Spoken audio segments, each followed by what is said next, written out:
경례. 안녕하세요. 예. 오셨으니까.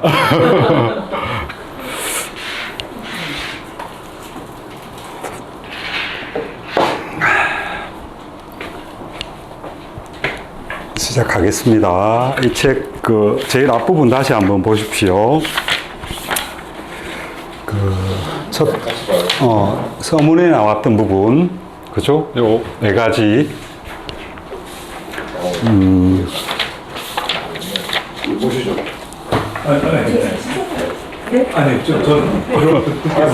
저 그림을 같이 보시는 게 같이 보시죠.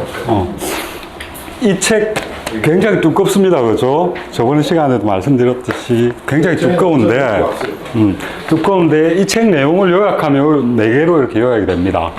요 첫 장, 샤머니즘의 이력서, 그죠? 고장에 나와 있는 청동기 문명은 금속 문명이다. 샤머니즘은 지동설 믿었다.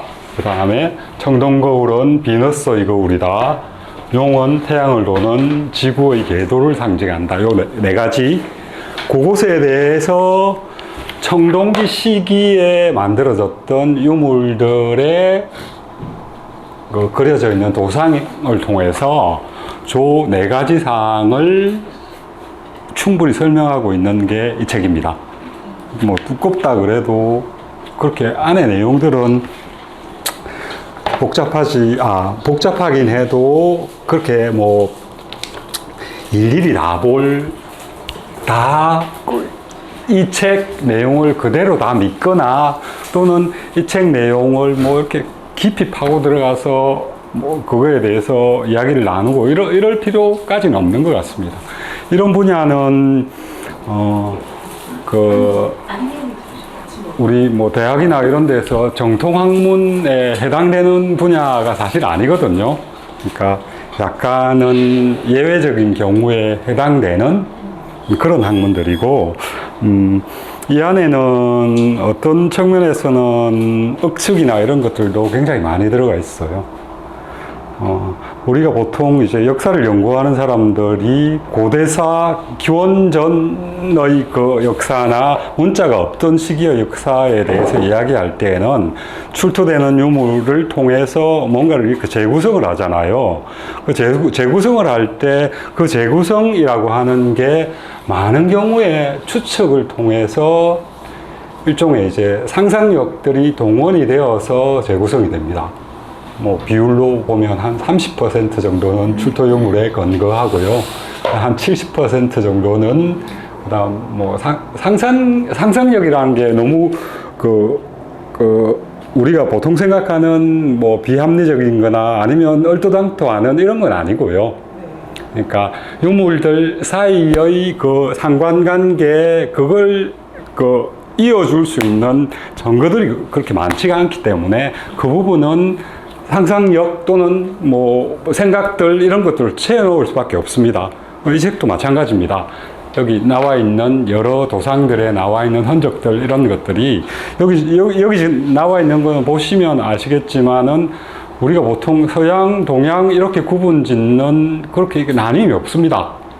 뭐 그리스 시기 고지역, 근동 지역의 유물도 있고요. 그다음 그리스 지역 또는 아나톨리아 영역 또는 뭐 남미 뭐 마야의 어떤 그 유적들 이런 것까지 다 들어 있습니다. 그런 유적들에 나타나는 어떤 공통성 또는 그 접합점들이 있는 이런 것들을 모아서 나름대로 이제 가설을 만들고요. 그걸 이제 이 책은 우리의 문화 속에 남아있는 그런 요소들까지 연결시켜서 이야기를 하거든요. 그래서 이 책에서 뭐 우리가 살펴보고 좀 의미가 있는 그런 측면들은 이전에 인류라고 하는 어떤 이 집단이라고 하는 게 동양, 서양, 지역적 어떤 구분 이런 것들은 우리가 생각하는 것만큼 그렇게 많지 않다. 거리가 제가 첫 시간에 이렇게 말씀드렸듯이 그 초원의 길이라고 하는 그 길은 거리가 한 1000km 정도 된다고 말씀드렸죠. 그죠? 그 1000km라고 하는 게 말 타고 달리면 한 20일 정도면 가거든요. 우리나라는 특히 그렇습니다. 이 북쪽이 막혀 있어가지고 유럽이라고 하는 지역이 굉장히 먼 지역으로 생각을 하고 있는데 통일 이전 또는 그 일제강점기 시기에 살았던 사람들 같은 경우에 걸어서 유럽까지 간 사람들도 꽤 있거든요. 뭐 안호상 박사 뭐 이런 분들은 실제로 걸어서 거기 왔다 갔다 한 그런 그런 경험도 했었고 그 당시 사람들 같으면 지금보다도 그 거리감 같은 거는 훨씬 더 유럽이라는 지역은 우리와 가까운 지역으로 생각할 수 있는 그런 여지가 있었을 텐데 이분도 뭐 1930몇 년에 태어나신 분이니까 그런 문화적 분위기는 아마 그대로 있었을 거예요. 그죠? 그러니까 우리가 보통 이야기하는 청동기 시기라고 하는 시기는 여기서 다루고 있는 청동기 시기는 역사상 보면 그 신석기 시기 좀 접어들면 농경 문화가 시작이 되거든요. 농경 문화가 시작되었다 할지라도 상당한 지역의 사람들은 유목 생활 또는 채집 생활, 이동 생활을 계속했던 그 청동 시기의 어떤 뭐 일정한 그 시기를 뭐 3000년에서 뭐 기원전 3000년에서 기원전 1000년 정도로 이렇게 보기는 하는데 그것도 지역마다 틀립니다.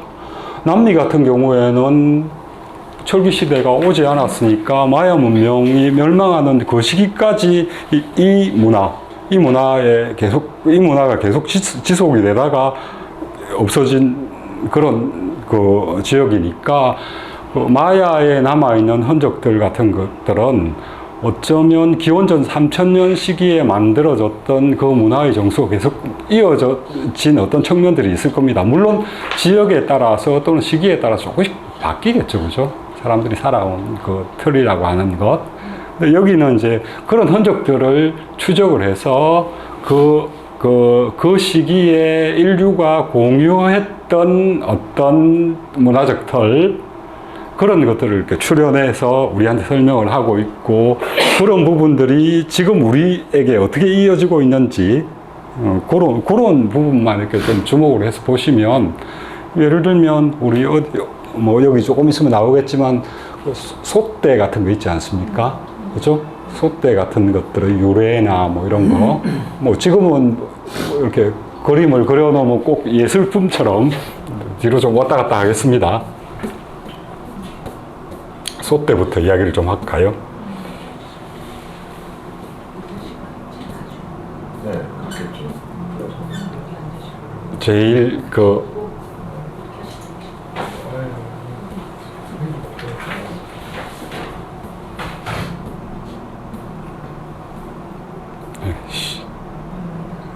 양이 너무 많아가지고 여기 있다. 요런 게 이제 일반적인 솥대, 그러니까 고대, 요거는 이제 굉장히 오래전 이거 솥대의 모양입니다.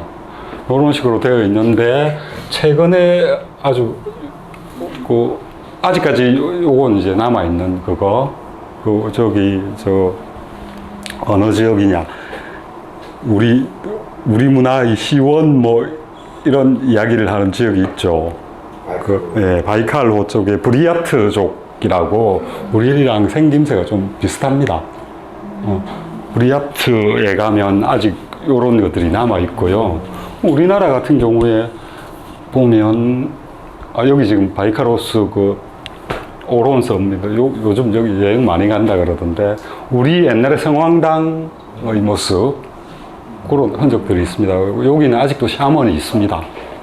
샤먼이라고 하는 게 우리말로 하면 무당이죠. 그런 그것들이 남아 있고요. 요즘은 이제 마치 이렇게 예술품처럼 이렇게 만들어지죠. 그러니까 우리 청동기 시기의 이런 어떤 문화유적이나 이런 것들에는 어떤 의미에서는 애니미즘이 확장된 거, 그러니까 애니미즘이 뭡니까? 아니마가 들어있는 영혼의 어떤 그런 부분이잖아요. 영혼은 감성하고 이렇게 직접적으로 연결되는 측면이 있습니다. 이성보다는. 그래서 그 느낌이나 이런 것들로 전달되는 그런 그 측면들이 훨씬 강해가지고 그런 측면은 예술과도 이어지죠. 예술은 뭐 그런 어떤 느낌이나 감성 이런 것들이 굉장히 특화되어 있는 측면으로 나아가는 거니까 이런 어떤 유산들의 그 남아있는 감성적인 요소들 이런 것들은 예술로 이어지는 측면들이 굉장히 많습니다. 뭐 단적인 예로 피카소 같은 사람들의 그림을 보면 소를 그려놓은 그림이 굉장히 많거든요. 피카소 그림에. 그 피카소 그림에 등장하는 소가 그리스 지역의 그 소입니다.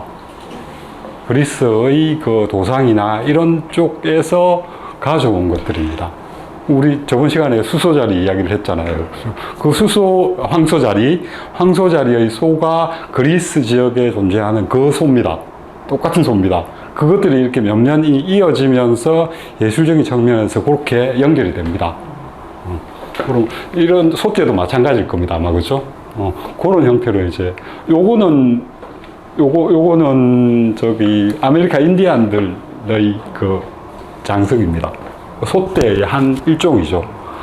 자세히 보시면은 위에 지금 새가 있잖아요. 그죠?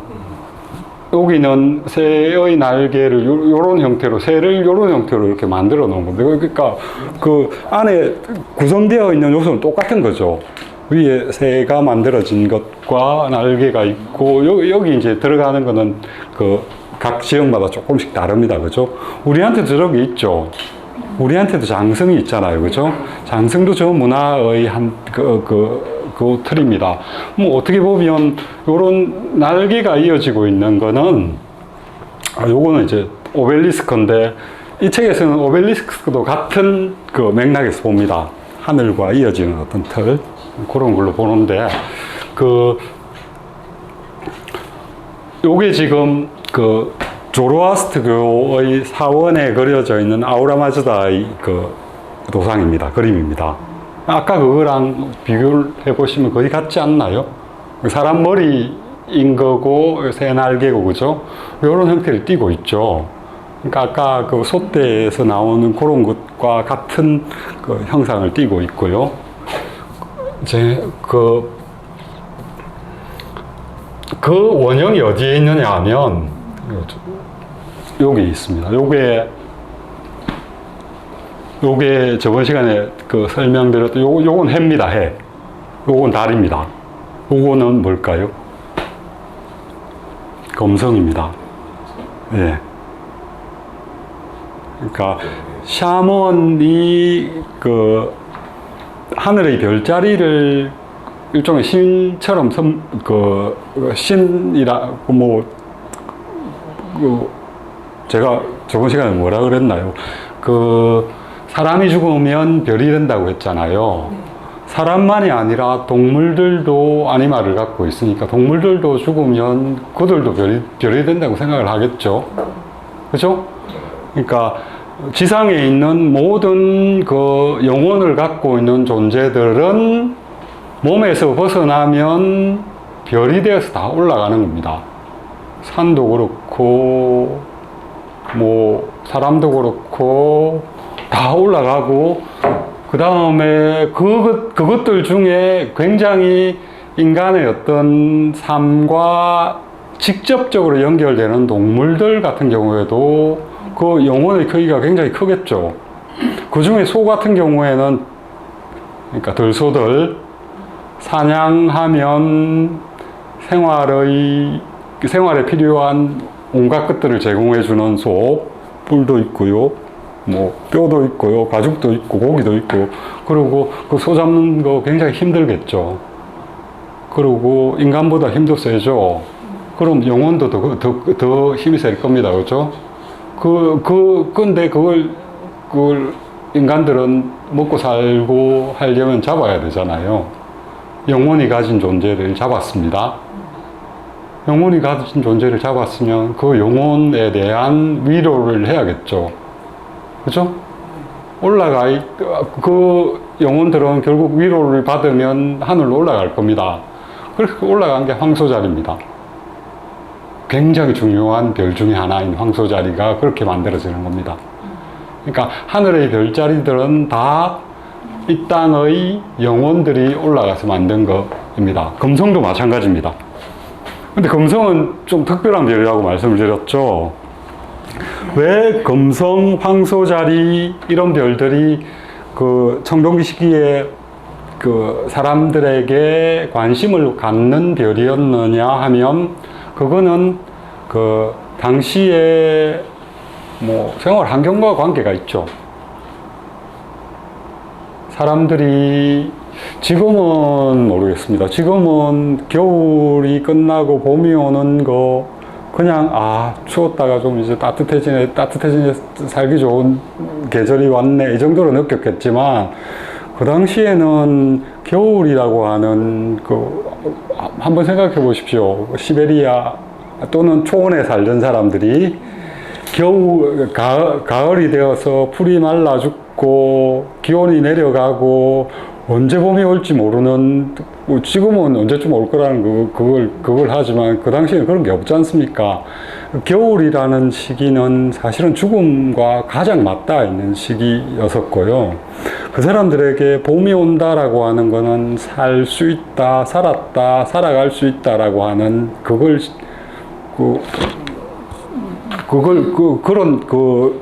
느낌을 주는 굉장히 강렬한 그거거든요.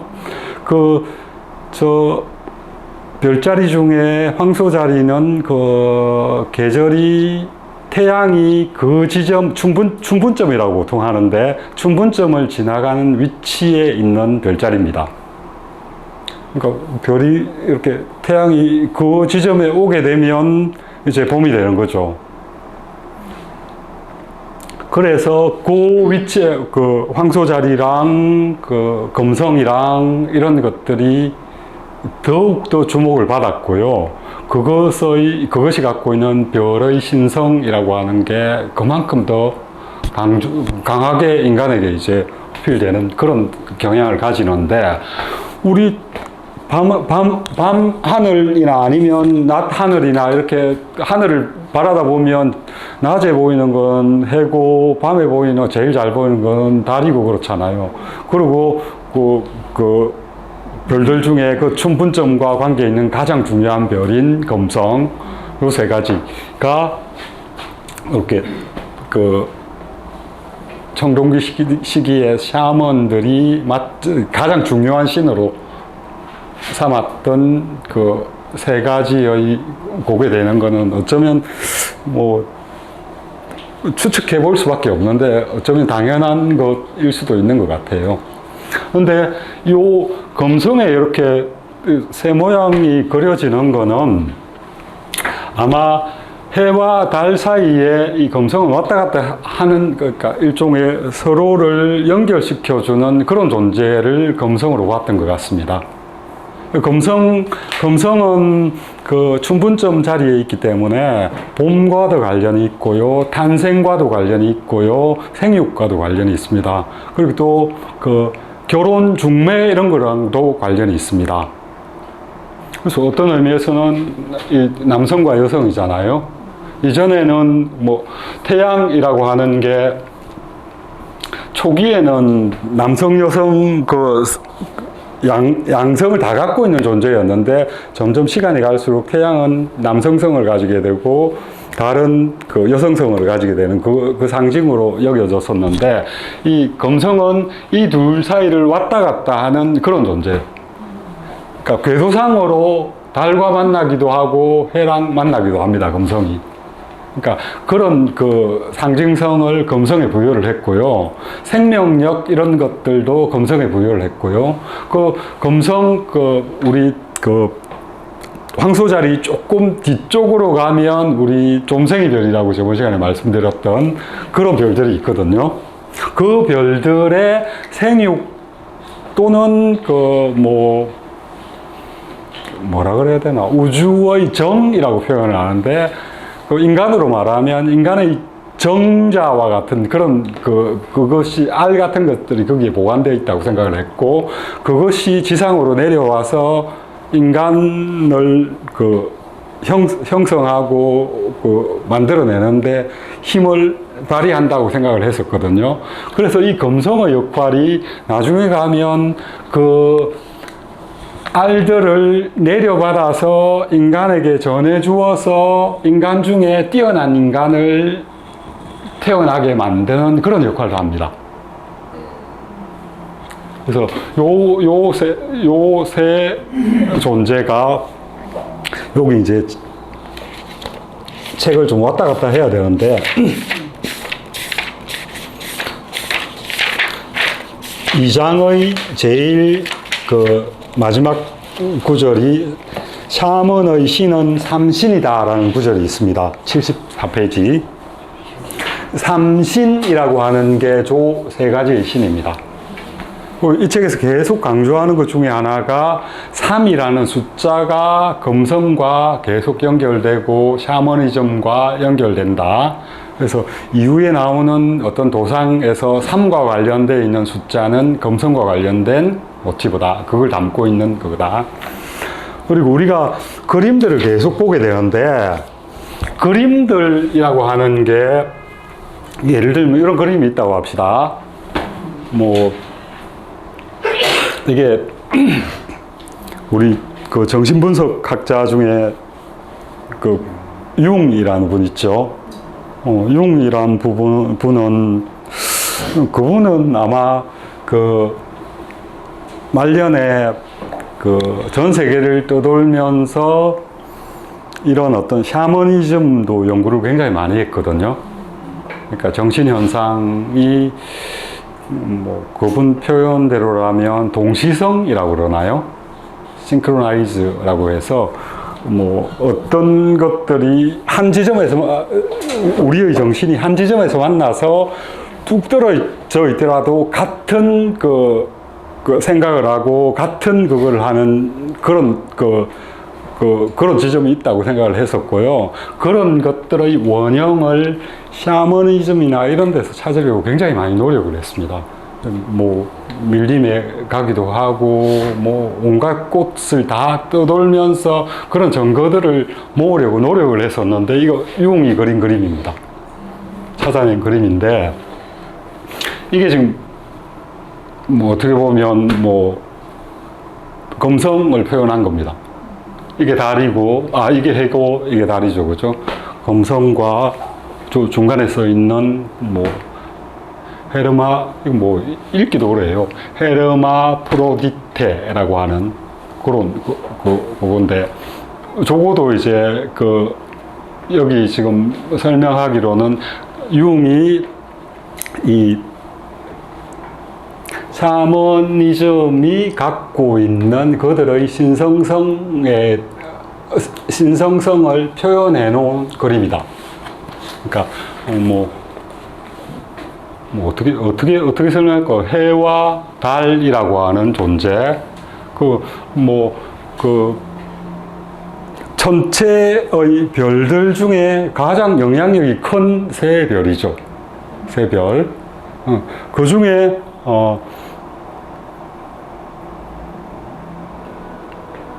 그 중에 이제 요 검성이라고 하는 존재는 비유들이 새로 비유되기도 하고요. 오리, 우리 아까 솥대에 올라 있는 오리 있죠, 그죠? 그것도 그 검성의 상징입니다. 새로 비유되기도 하고 또 뭐 여러 가지 사슴으로 비유되기도 하고 사슴뿔, 뭐 그 다음에 그 솥불의 그 중간에 솟아 있는 세 번째 뿔, 용의 뿔이라고 하나요? 그런 걸로 비유되기도 하고 여러 가지 형태로 그림으로 이렇게 표현이 되는데 제가 가만히 생각을 해보니까 이전 사람들의 도상의 그림들이라고 하는 거는 별들을 표현을 하는데 그 별들만 그려가지고는 그 속에 담겨있는 신성성들을 다 담아내지 못하잖아요. 그래서 인물도 동원하기도 하고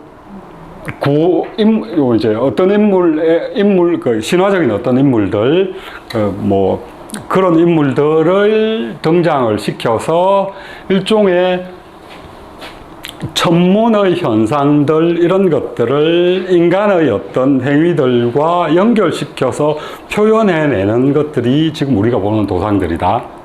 그러니까 이 안에 담겨 있는 기본적인 그 모티브는 천문 현상을 통해서 인간 세상에서 일어나는 어떤 뭐 길이나 이런 것들을 설명하는 방식으로 적용을 시킨 건데, 그걸 사람들에게 설명하려면 별만 가지고는 안 되잖아요.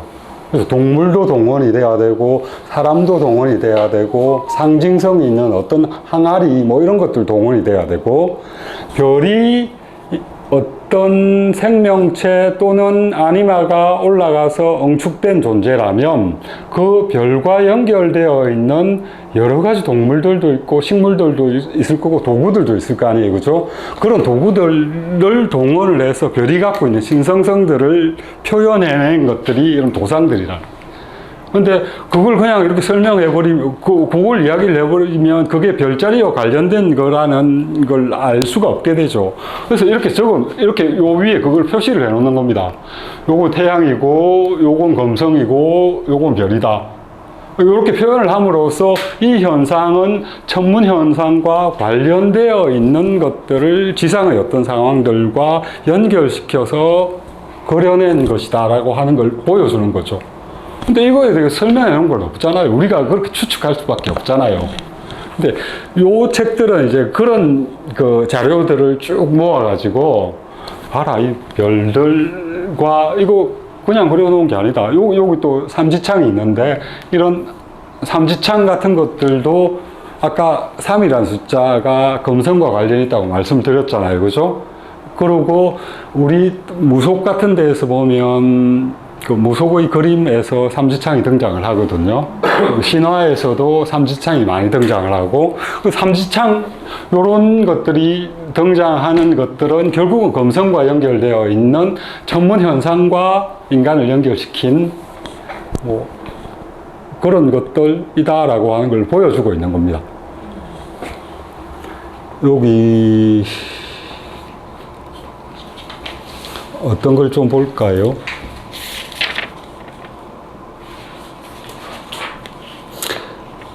우리 지금 앞에서 보였던 요 세 개는 제일 처음 등장한 게 이 책에 보여지고는 수메르 시기에 도상이 제일 먼저 등장을 했다 그러거든요. 나중에 되면 이 금성이 그 수메르 시기의 신 중에 하나인 이 슈타르 신의 형상하고 거의 동일한 형태로 등장합니다. 그래서 이 슈타르는 나중에 비너스가 되는데, 여기 좀 볼까요? 금성에서 그 아름다운 여신과 지나다니는 그 아름다운 여신이라고 하는 거는 나중에 이제 그게 좀 이렇게 부가가 된 거고, 이전에 그 여성의 어떤 신들은 생육 또는 번성 이런 것과 연결되어 있죠. 그리고 풍만함, 풍성함 이런 것들이 뭐 신석기 시기 유물도 그렇고 비슷한 시기에 나오는 여신의 유물들은 미적인 그런 것들보다는 생명력을 그냥 담고 있는. 요 그림하고 관련된 그거 조금만 읽어볼까요? 그냥 제가 설명하는 것보다는 요 그림하고 관련되어 있는 거 77쪽 그 두 번째 구조, 슈메르의 아슈르 바니팔 신을 새긴 부조. 저 그림입니다. 그죠? 뭐, 이 그림 밑에는 왕이라고 되어 있죠. 책 보이십니까? 그죠? 왕이라고 되어 있죠. 근데 이 책에서는 신이라고 되어 있습니다. 뭐, 왕이나 신이나 이 당시에는 거의 같은 개념이었을 것 같습니다. 우리 이집트의 그 파라오들은 신이잖아요. 그죠? 그러면 뭐 이 시기와 이 시기보다 훨씬 이 시기의 그 전통적인 지배자들 또는 뭐 샤먼들은 거의 신과 같은 취급 그런 반열에 아마 있었던 걸로 생각해도 될 겁니다. 신과 바로 이렇게 소통을 하니까. 보십시오. 이 그림을 어떻게 설명을 하고 있는지. 신을 새긴 부조에는 왼쪽 상단에 달이 새겨져 있고, 달 보이시죠? 어느 쪽에는 태양이 있으며 왕의 머리 앞쪽에 새의 날개를 가진 검성이 있다. 이 검성에는 8개의 광채 문양이 새겨져 있는데 그 중에 4개는 뿔배 모양을 하고 있다. 뿔배라고 하는 뿔로 만든 뭐 그릇. 그러니까 솥불을 잘라갖고 그릇처럼 서는 겁니다. 근데 뿔배도 나중에 가면 다른 그림에서 굉장히 중요한 요소 중에 하나인데, 그게 이제 그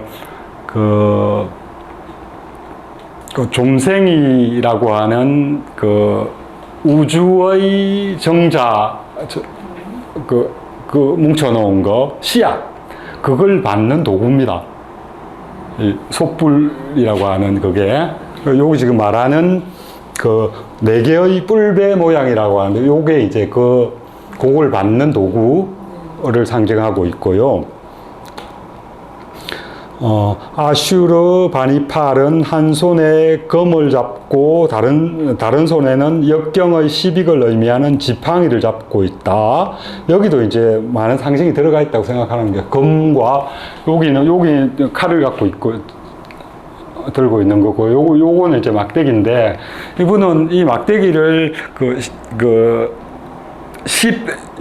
십익이라고 하는 그 용어는 사실 뭐 이 당시에는 없었죠. 이 십익은 역경의 십익입니다. 주역의 그 구성 부분 중에 주역 본문이 있고요. 그 다음에 이제 그 구성 부분 이후에 공자가 썼다고 하는 십익이 있습니다. 10개의 편이 있습니다. 근데 이분은 그 십익마저도 공자의 독창적인 그게 아니라 이렇게 샤머니즘의 전통에서부터 내려온 그거다, 이렇게 생각을 하고 있습니다. 뭐 더 나아가서 우리 보통 이야기하는 팔괘, 혹시 동양에서 이야기하는 팔괘도 이 전통에서 이렇게 설명을 하고 있습니다. 저는 그것이 진짜 맞는지는 잘 모르겠습니다. 근데 이분의 생각 속에는 그 숫자들 3, 8, 10 이런 것들이 샤머니즘의 전통과 맥락을 잇고 있다고 생각을 하고 있고요. 어떤 측면에서는 그게 틀리지 않는 것 같습니다. 우리 저번 시간에 말씀드렸듯이 그 샤머니즘이 들고 있는 2개가 있었지 않습니까? 기억하십니까? 자랑, 콤파스. 네. 그죠? 그림, 이 책의 저번 그걸 그대로 갖고 오긴 그러니까 이 책의 그림을 좀 봅시다. 여기 83페이지. 예. 그 82페이지에 여와복희의 그림에도 그 콤파스와 자를 들고 있는 거 보이시죠? 82페이지. 네. 그죠? 여기 이 여와복희도 82페이지 일종의 그 샤먼으로 보거든요. 그거 맞아요. 여와복희는 아마 샤먼일 겁니다. 그 전통 시기에 대부분의 인물들은 다 제목 당수 여기 있으니까. 아니 선생님 이게 언제 그림인데요? 이거요? 네. 이거 굉장히 두루판 도낭에서 나온 거니까, 도낭에서 나온 거라면 시기가 언제쯤일까요? 정확하게 그건 알 수 없죠. 한 기원전 300~400년 또는 700~800년, 도낭은 굉장히 오랜 시기 동안 그 문서들이 쌓였으니까 당나라 시기 정도가 아닐까요? 정확하게. 시기에도 콤파스가 있었어요? 콤파스는 그거보다 훨씬 오래전에 있었죠. 지금 복희가 보통 활동했던 시기를 기원전 한 20세기 1800년 그 주나라라고 하는 나라, 하언주라는 나라가 등장하는 게 기원전 한 18세기에서 20세기거든요. 복희는 그 이전이잖아요. 그죠? 그 이전이니까 정확하게 언젠지 알 수는 없죠.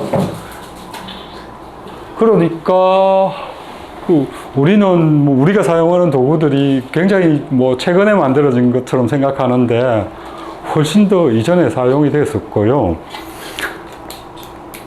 뭐 콤파스, 이건 그야말로 콤파스하고 자를 그대로 보여주는 거고, 그 83페이지 그림도 삼각형 모양, 그죠? 북두칠성을 가리키는 신이라고 표현하는 그거도 일종의 어떤 그 자와 같은 그런 그 각도를 나타내는 그런 그림들이 그려져 있고요.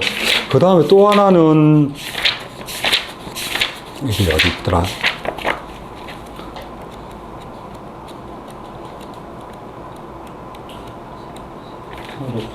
예, 37페이지 저번 시간 그림, 그 원탁회의라고 하는 그 그림, 그죠? 예, 원시 미술. 여기도 마치 자가 있는 것. 아, 여기 이 책이구나.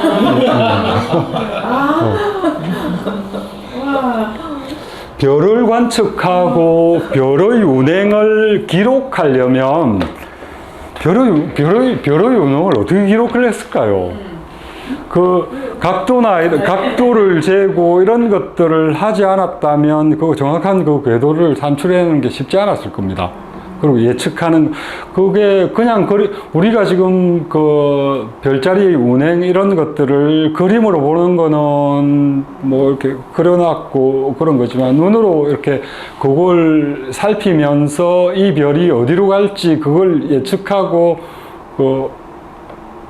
그러려면 각도기가 분명히 있어야 될 겁니다.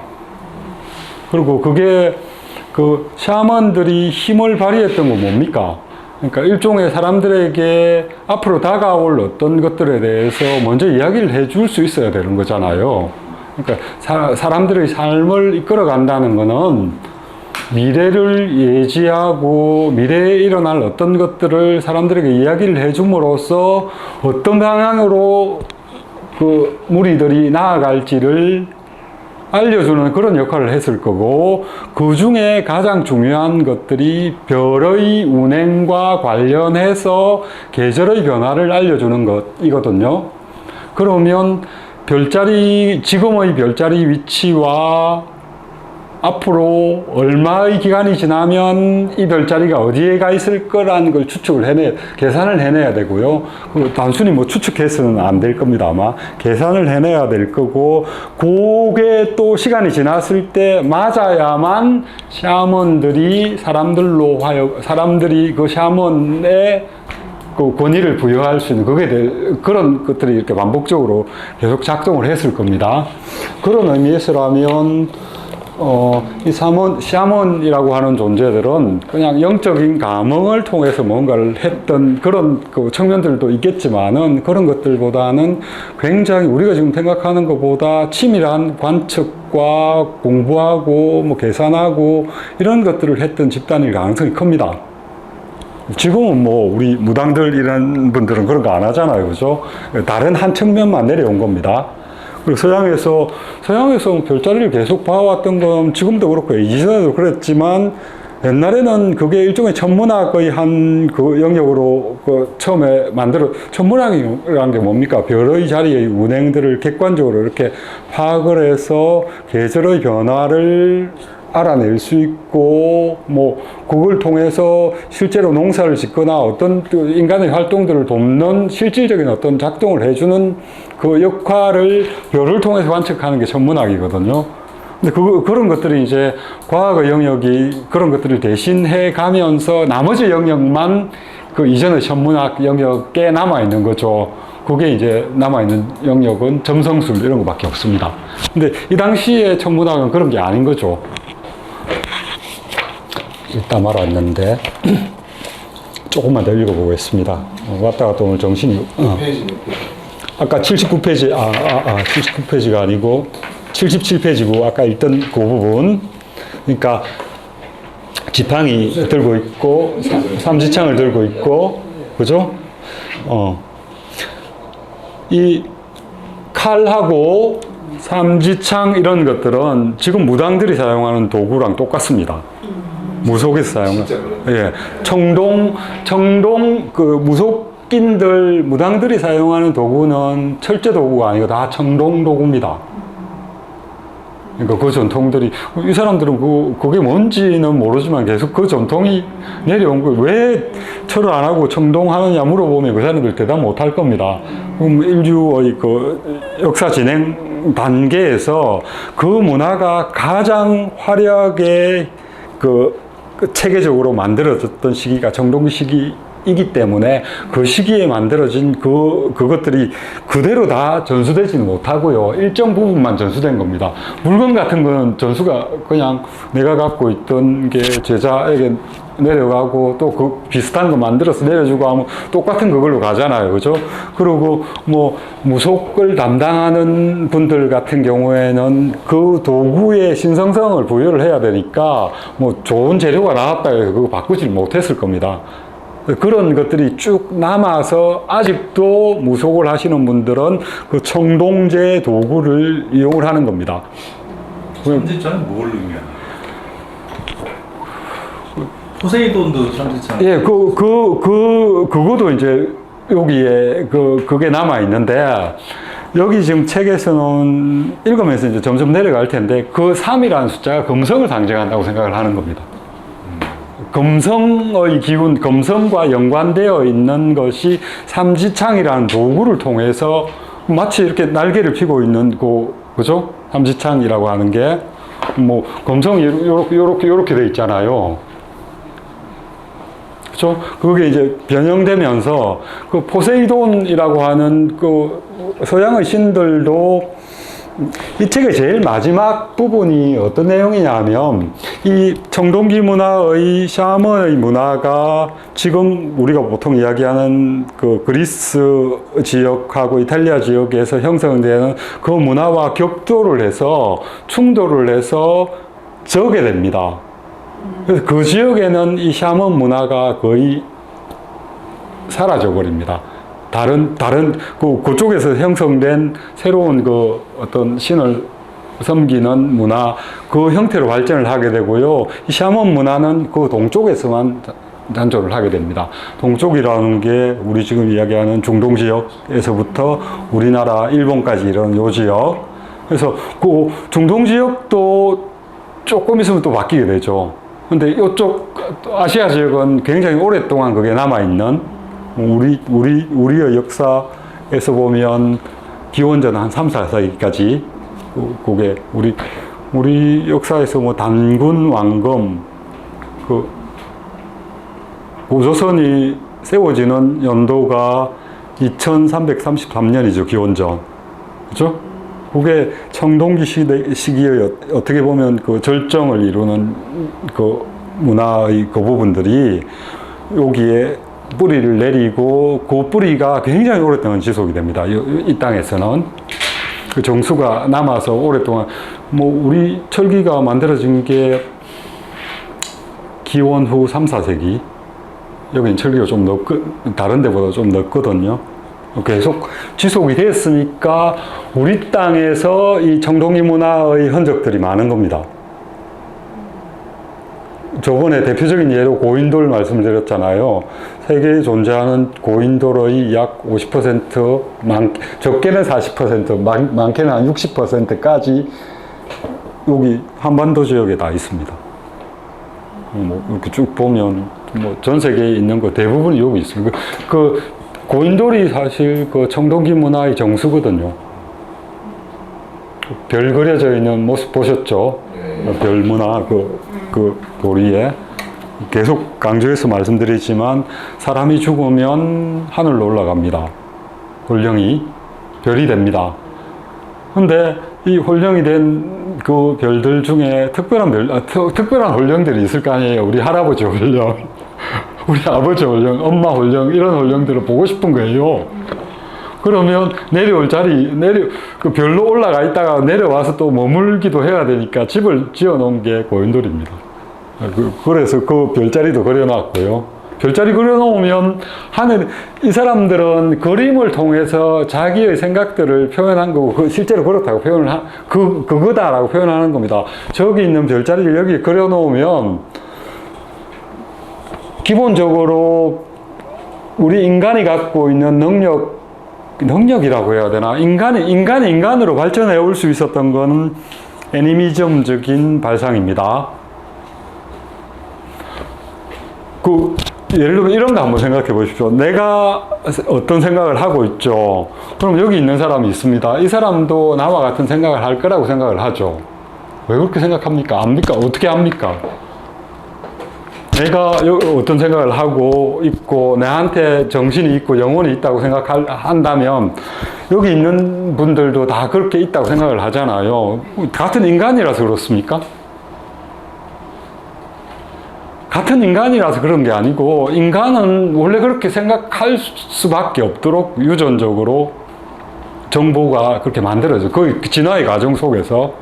그래서 이런 애니미즘적인 사고가 굉장히 강했던 시기가 청동기 시기였는데 그 시기에는 꽃도 영혼을 가진 존재고요. 나무도 영혼을 가진 존재. 그러니까 우리가 어떤 생각을 해서 어떤 느낌을 갖는다라고 하는 그것들도 하고 있다고 생각을 하는 겁니다. 그 잠재가 지금까지 이어지고 있는 겁니다. 그래야만 관계가 형성이 가능하죠. 내가 대화하는 앞에 있는 사람이 나와 같은 생각 또는 나와 같은 보는 것, 나와 같이 어떤 것을 봤을 때 반응할 거라는 그거는 우리가 추측하는 것 뿐이지 않습니까? 증거 없습니다. 왜냐하면 우리가 텔레파시로 왔다 갔다 하면서 상대방의 머릿속까지 들어가 볼 수 없거든요. 그런 전제가 아직도 남아있고요. 인간이 사회를 만들고 집단을 이룰 수 있는 원동력이 그겁니다. 물론 이제는 대화도 하고 이야기도 하고 이런 걸 해서 소통하는 도구들이 좀 더 많아졌지만 이전에는 그렇지 않잖아요. 대화 말이라고 하는 게 원래 진화의 과정상에서 언어가 제대로 이렇게 체계적으로 복잡한 것까지 서로 나눌 수 있을 정도로 진화가 되는 거는 기껏해야 한 2, 3만 년 전일걸요. 근데 그 이전부터 사람들은 집단을 이루고 살았던 게 비슷한 사람들은 우리가 이렇게 같은 생각을 할 거라고 하는 생각, 그것들을 경험 속에서 경험을 하는 거예요. 그러니까, 우리가 성황당에 있는 큰 나무가 신성성을 갖고 있다라고 생각하는 것들이 그것에 치성을 들이는 과정, 지금 말고 한 5,000년 전쯤 우리가 살고 있는 사람이라고 생각해 봅시다. 그러면 자연에서 내려오는 번개 같은 것도 막아주고요. 모여서 거기에서 그늘에 들어가서 거기서 이제 동물들이 습격해 오는 것도 피하기도 하고요. 여러 가지 그걸 하다 보니까 정확한 이유는 모르겠습니다. 거기서 제사를 지내기도 하고 절도 하기도 하고 부탁도 하기도 하고 하면서 부탁했던 것들이 이루어지고 하는 그런 상황들이 만들어지지 않습니까? 10번 중에 한두 번은 있겠죠, 그죠? 그런 경험적인 사실들이 모여서 나무도 우리와 같은 뭔가가 있구나. 큰 바위도 뭔가 있구나. 그 안에 영혼이 있다고 생각하는 거고요. 그것이 사람이 사람으로서 이렇게 진화해온 큰 틀에서의 가장 큰 그거고요. 그게 아직까지도 이어지고 있는 건데, 여기도 마찬가지입니다. 무슨 이야기 하다가 지금 거기까지 이 삼지창, 기호도 마찬가지입니다.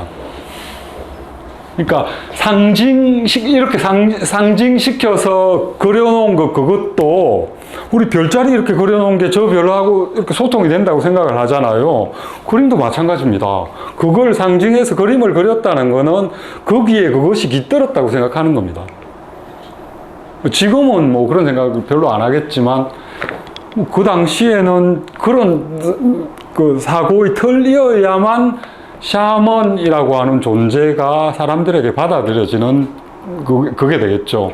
이런 게 다 그림이 그려지는 게 우리가 보통 이야기하는 신전 같은 데 그려지는 그림들이거든요. 신전이라고 하는 건 제사를 지내는 지역이잖아요. 제사를 지내는 지역에 대해서 별에 대해서 제사를 지내는 게 하늘에 떠 있는 별의 제사를 지내는 방식을 취해도 되지만 이렇게 그려놔서 도상으로 만들어 놓은 것은 그것과 연결이 되니까 저렇게 그려놓으면 저기에다 제사를 지내도 되는 겁니다. 연결되어 있으니까. 그래서 이 천문학과 관련, 하늘의 별자리의 운행, 그런 것과 관련된 것들이 끊임없이 그 신전을 채우는 장식의 그걸로 그려지게 되는 겁니다. 사람들은 저기에 들어오면 거기에 있는 샤먼들이 갖고 있는 신성성들이 저것을 통해서 발휘되는 거고요. 우리 이런 것들 가만히 생각해 보다가 저런 이야기를 하면 미신 아니냐 이런 이야기를 하고 저거는 뭐 옛날 사람들이지라고 그냥 이렇게 넘겨버리는데 사실은 우리가 살고 있는 삶 속에서 형식만 바뀌었지 저거랑 똑같습니다. 우리가 믿고 있는 어떤 이념들이나 이런 것들도 형상화되어서 표현이 되고 있고요. 그게 이제 저때의 문화의 형식 속에서 사람들을 움직이는 그 틀에서는 좀 벗어나 있죠. 그래서 우리가 갖고 있는 지식이라고 하는 것들은 아마 기본적인 토대가 저런 것들로부터 구성되어서 저기서 이제 검증되는 사실 눈으로 보고 확인하고 이런 어떤 도구들이 조금씩 늘어나죠. 눈에 직접적으로 보이지 않는 것들도 도구를 통해서 볼 수 있게 되고, 이전에는 못 봤던 것들도 광학현미경 이런 것들을 통해서 확인을 하고 이런 것 때문에 이제 우리가 알고 있는 영역이 조금 더 다른 형태로 넓어지는 거지, 우리가 아직 보지 못하고 우리가 직접 만져보지 못하는 영역들의 많은 부분들은 똑같은 형식입니다. 우리가 생각하는 민주주의, 제도 이런 것도 마찬가지입니다. 우리가 사용하는 돈 이런 것도 마찬가지입니다.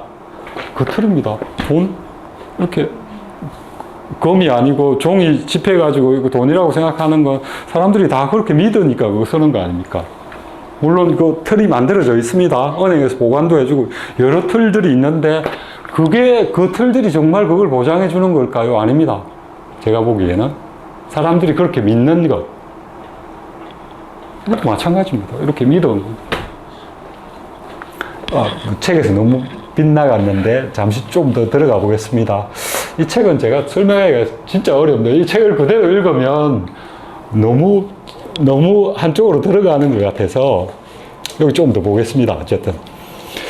또 다른 부조에서도 검성은 날개를 가진 여신의 모습으로 나타난다. 조 모양. 요게 이제 여기 사람이 그려지고요. 검성이 아까 생육 이런 것과 연결되는 거니까 남자보다는 여자로 표현이 되는 거고요. 그 다음에 이제 왼쪽에 십자를 뜻한 우주목 이렇게 표현을 했는데, 이 우주목이라고 하는 이거는 이제 앞쪽에 제가 설명을 좀 해야 되는데, 그건 조금 넘어가서 우주목이 서 있고 그 옆으로 날개를 가진 검성 이슈타르가 양쪽 어깨에 모두 6개의 화살을 쥐고, 이거는 25다. 요 넘어거립니다. 여기까지만 일단 그 다음 거는 다음 그림입니다. 요거 하고요. 지금 여기 몇 가지 중에 십자가에 관한 거 이야기를 좀 하고 가겠습니다. 이게 선생님 좀 쉬셨다 하시면 너무 끊어질까요? 예, 조금만 더 하고. 아니 요거랑 연결시켜서 몇인가요? 힘드신가요? 힘들지는 않은데 선생님이 힘드실 것 같아요. 요거만 좀 연결을 해야. 저희는 이을 수 있습니다. 좀 쉴까요, 그러면? 네. 제가 왔다 갔다 하고 제가 지금 정신이 없습니다. 잠시 쉽시다. 잘 되고 있습니다. 예. 네. 샤먼이 그리스 문명과 접촉하면서 소멸돼가지고 그리스민만 살아남았잖아요. 예. 아마 그 샤먼의 교수가 아마 남아있겠죠. 근데 그리스 로마 신화가 기독교 문명과 싸우면서 그리스 로마 신화에 있는 많은 요소들이 기독교로 보습됐다고 합니다. 맞습니다. 그중에 대표적인 게 비너스는 성모 마리아로 그리고 삼지창이 포세이돈의 삼지창은 사탄 내 꼬리로 형상됐다고 하더라고요. 그런 것들이 굉장히 많은 요소들이 있다고 한대요. 여기 이 책에 따르면 그 그리스 로마의 신화 있잖아요. 그 원형의 신화는 샤먼 문화입니다. 원형의 신화는 샤먼 문화고요. 그것이 변화해서 이제 그 샤먼 문화로부터 벗어나는 과정들. 그게 이제 제일 마지막 장인데 나중에 한번 그 부분만 좀 따로 이렇게 보시죠. 비너스는 몇 명의 사람 남아있네. 예. 뭔가 했어요. 얼마나 좋아하시는데. 근데 삼수창도 아까 공성으로 표현하고 비너스 왜 그게 공성이 삼수창이면 어떻게 그 암바의 꼬리가 공성하지? 그거 이제 그렇게 검성 문화가 네. 그 문화가 그 기독교 문화 그러니까 그 새롭게 정립된 문화에서는 적이잖아요. 가장 강력한 적이잖아요. 그 가장 강력한 적은 그런 식으로 그러니까 악마화 시키는 거죠. 그 기독교가 정립되면서 여러 가지 악신들 뭐 바알이나 뭐 이런 신들이 있는데 그런 신들은 그 이전으로 올라가면 각 지역에서 숭배되던 가장 최고의 신입니다. 그러니까 그 그 신들을 갖고 있는 문화권끼리 이렇게 충돌이 일어나고 그 충돌에서 한 문화권이 이기고 나면 거기에 속해 있던 최고신은 악신이 되는 겁니다. 그런 형태로 편입되면서 그러니까 이쪽은 더 풍성해지죠. 이기 문화의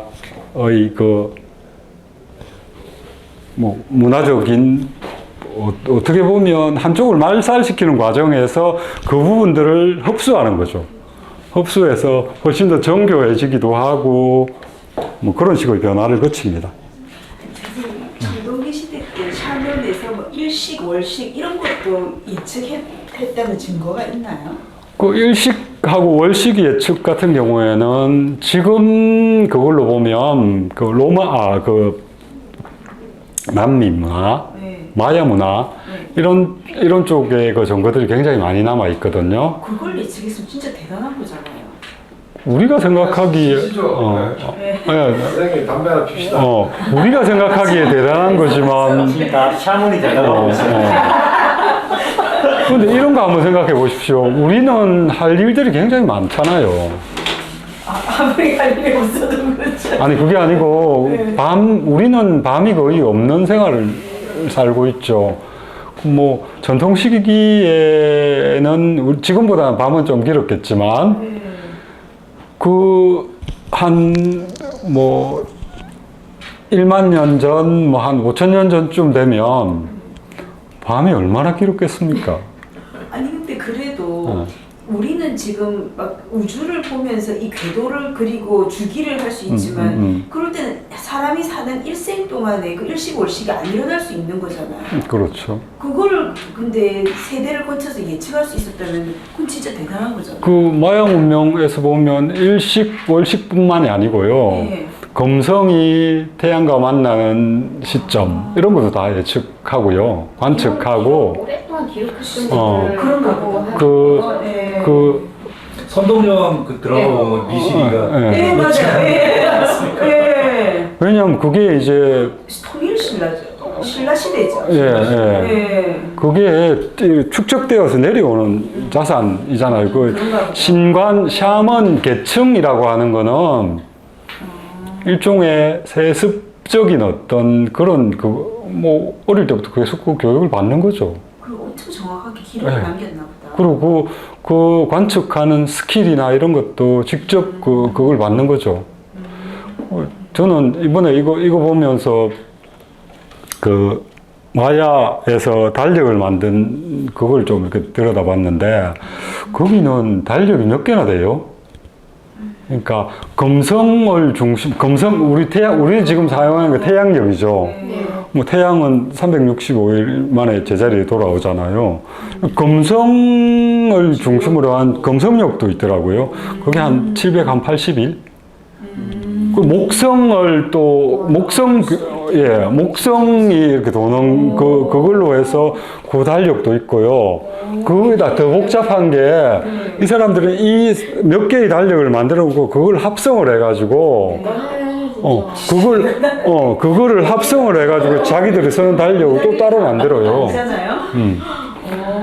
그러니까 사람들이 관측하고 지적으로 그걸 결합해서 뭔가를 만들어내서 이렇게 결과물을 내보이는 능력은 지금 사람들이 대단한 거라기보다는 그 이전 사람들이 더 대단했던 거예요. 인간은 끊임없이 뭔가를 파악하고 알아내려고 연구하고 이렇게 기본적으로 돼 있나 봐요. 그 옛날부터 그죠.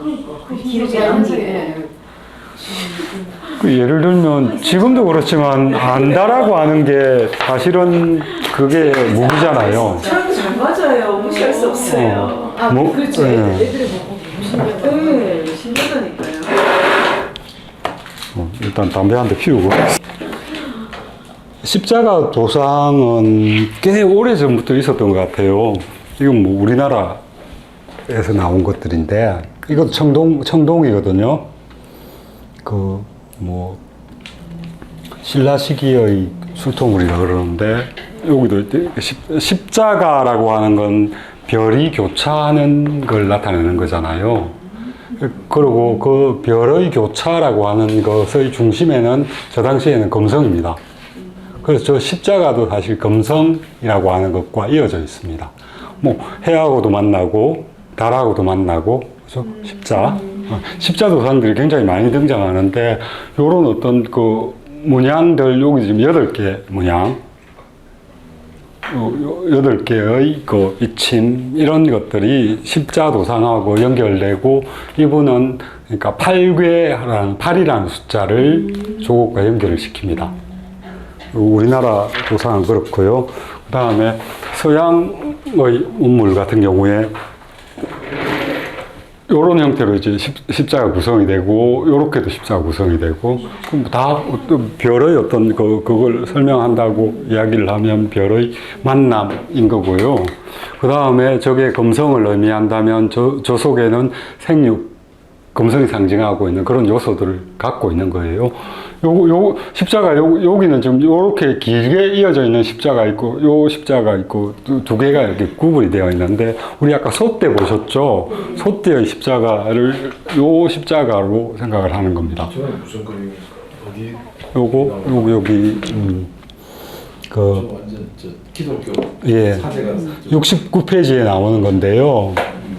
뭐 7세기 정도의 기원전 7세기. 기원전 7세기. 예, 요쪽 그림은 기원전 7세기입니다. 기원전 7세기 정도, 그러니까 굉장히 오래된 거죠. 그러니까 결국 이 십자라고 하는 것도 별의 어떤 요차에서부터 나온 거고요. 그리다 보면 뭐 궤도에서 이렇게 만나는 지점 이렇게 표시를 하다 보면 거기에 이제 그것도 이제 결국은 그 금성이라고 하는 것과 춘분 이런 것과 연결이 되어 있죠. 생육 이런 것과 연결이 되어 있고, 요렇게 해서 땅에 꼽히면 지상과 하늘 그 부분이 연결되는 그런 그 상들을 그려놓고 있는 그걸로 보여집니다. 그래서 거기서 바로 이제 소대로 바로 넘어가거든요. 이 책은 그렇게 설명이 되면서 십자의 형태가 이제 보통 새라고 하는 거는 나중에 되면 저 새는 지상과 하늘을 연결하는 그런 어떤 그 이미지를 가진 그런 존재로 바뀌게 되는데, 원래 저 새의 이미지는 금성의 어떤 새의 이미지, 거기에서부터 온 것이다. 그래서 새 그림이 그려져 있는 것들도 청동 유물에 새겨져 있는 그 새 그림들, 주로 이제 오리 같은 게 그려집니다. 그 그림들은 금성을 상징하는 거라고 보여집니다. 참고로 저희 덕분에 새도 그 삼조고. 예. 삼조인데 그건 금성이 아니고 태양입니다. 예. 태양. 그 일종의 별이죠. 그것도 별과 연결되어 있는 그 사유에 속하는 걸로 볼 수 있습니다. 하늘과 인간을 연결해 주고.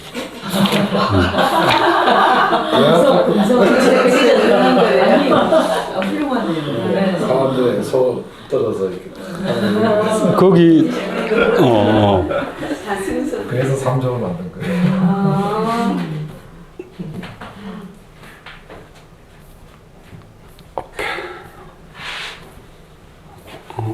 어디 갔지?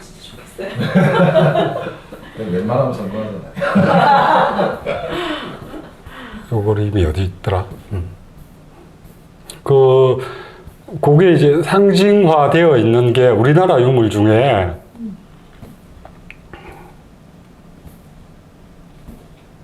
어디 갔어? 이 책은 여기 안 돼.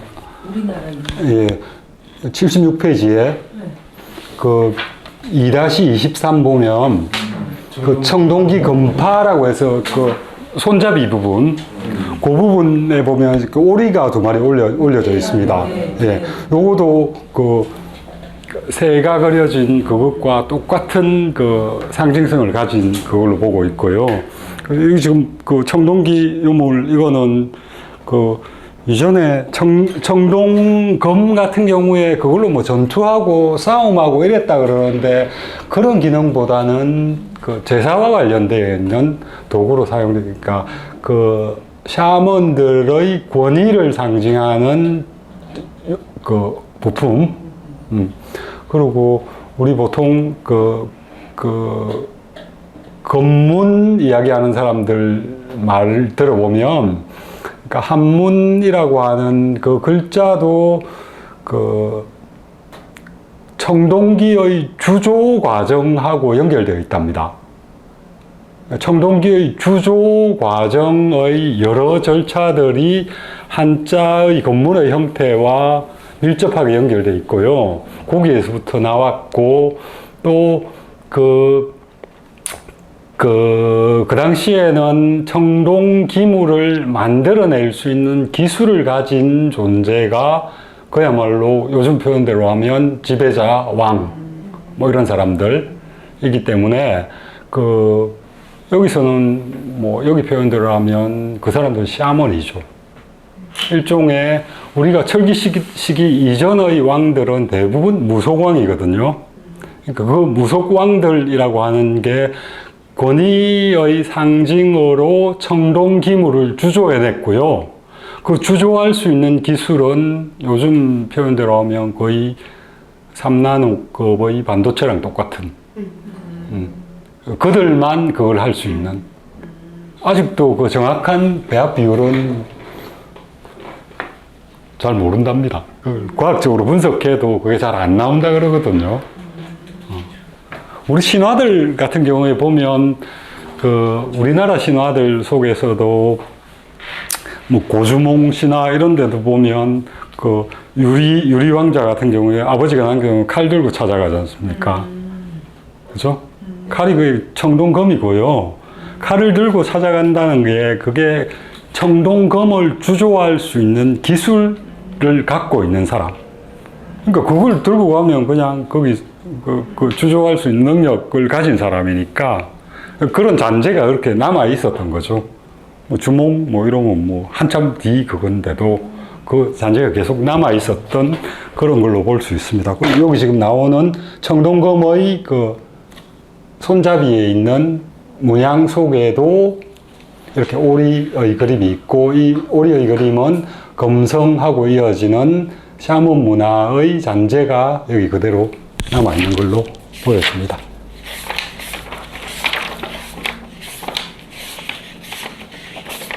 1장의 제일 앞부분, 남아있는 부분, 돕기에 관한 그 설명들을 좀 보겠습니다.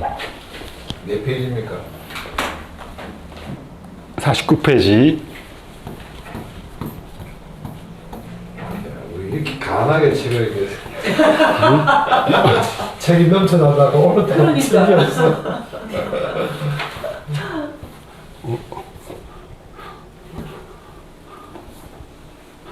이게 지금 제일 처음 등장하는 도상인데 쌍도끼를 가진 쌍날 도끼를 가진 소머리 뭐 이렇게 돼 있죠. 요 밑에는 소입니다. 저번 시간에 이야기했던 황소자리를 상징하는 그거고, 그 다음에 여기 두 뿔은 별. 예, 그 황소뿔 그거고, 이전에 세 번째 뿔 있다고 말씀드렸죠. 그 세 번째 뿔이, 예, 세 번째 뿔이 요겁니다. 도끼자루입니다. 예. 그 요 도끼의 날은 요것도 검성을 상징하는 걸로 봅니다. 도끼라고 하는 그 소재들은 많이 등장하거든요. 요 그림 한번 보세요. 이제 요 그림 보면 요 손에는 삼지창을 들고 있습니다. 요 손에는 도끼를 들고 있습니다.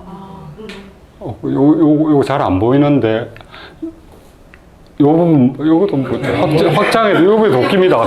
손에 들고 있는 도끼를 들고 있고요. 그 다음에 요 위에 잘 보시면 요거는 검성입니다. 검성 모양 보이시죠? 요 세 가지가 다 검성을 상징하는 요소들입니다. 그러니까 여기 소 있죠? 이건 황소자리입니다. 그러니까 이게 신격을 지닌 어떤 존재고요.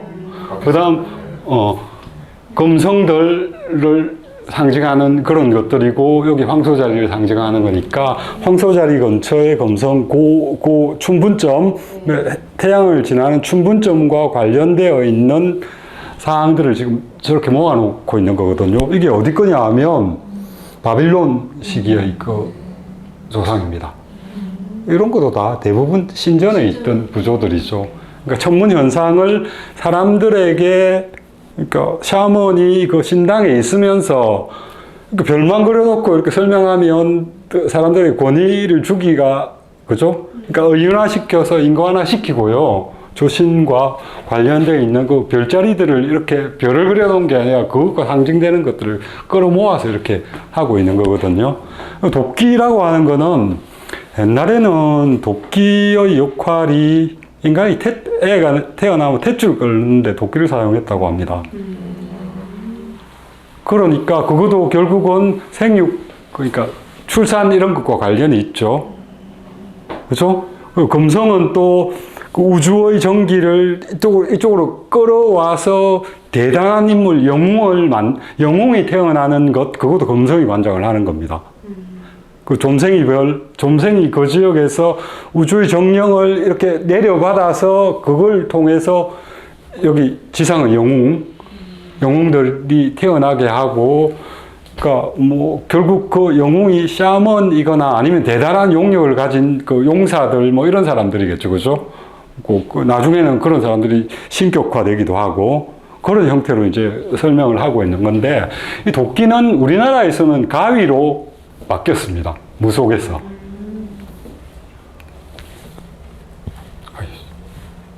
어디 갔지? 그게 아까 저는 가위로 봤는데 도끼라고 하셔가지고.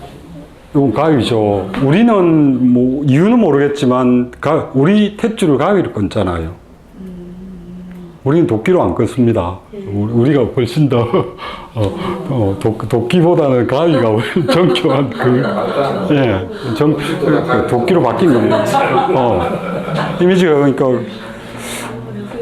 메르스니까. 근데 이 도끼라고 하는 거는 나중 시기가 되면 이런 식으로 변화가 일어나는데, 도끼 있죠, 도끼. 도끼 모양. 그 옛날에 천자는 옷에 무늬를 그립니다. 그러니까 윗도리가 아니고, 우리 보통 의상이라고 할 때 의는 윗도리고 상은 치마를 이야기하는데, 그 의라고 하는 게 이런 게 다 의입니다. 이 밑에까지 다. 그 다음에 요것과 떨어져 있는 요런 것들이 이제 상이라고 하는데, 여기에 다 색입니다. 요 그림을. 그러니까 천자의 옷에 새기는 무늬가 12가지입니다. 그 12가지가 요건 산이고 불이고, 이건 뭐 이거는 몸기자 2개 하고 요 십자도 있죠, 그죠? 이거는 저거는 재앙을 막아주는 역할을 하는 일종의 그 상징물이고요. 요건 쌀입니다, 쌀. 분미라고 해서. 그러니까 농경시대에 그걸 반영을 하는 거고, 용도 있고요. 해가 있고, 요거는 별들입니다. 해, 달, 별 할 때 별입니다. 요거 이제 3개죠. 여기 어떤 데는 뭐 4개 그리기도 하고 3개가 중심입니다. 3이라는 숫자가 또 등장을 하고요. 도끼, 이건 물풀이고요. 요거는 종묘에 있어서는 제기 중에 하나입니다. 여기 호랑이가 그려져 있다 그러는데, 뭐 종이라고 합니다. 그 다음 요건 꽁이고요. 요건 달입니다. 요 12가지 문양을 옷에 새기거든요. 황제, 천하의 지배자. 근데 저 전통이 언제부터 시작됐겠어요? 지금 우리 고종이 황제로 즉위할 때 저 문양을 새긴 옷을 입거든요. 그 이전까지는 우리는 황제가 아니니까 저 중에 3개 빼고 9개만 이렇게. 이거는 12장복이라고 하고 우리는 구장복을 입었는데 고종이 황제가 되면서 황제의 자리에 올라서면서 이제 12개를 다 새기게 된 거예요. 부장부계가 그거였네. 예. 그 안에 도끼가 들어갑니다. 그러니까 저 문양 자체가 어디에서 왔느냐? 저는 그 샤먼에서 왔다고 봅니다. 근데 위에서 이렇게 전대에 사용했으니까 쭉쭉쭉쭉 내려온 거고요. 그 중에 도끼가 들어가는 게 별들도 들어가고 해달도 들어가고요. 신기하네요. 요런 식으로 그 전통이 어떤 형태로 그 밑으로 내려오는 거죠. 그 안에 내용들이 탈각되는 겁니다.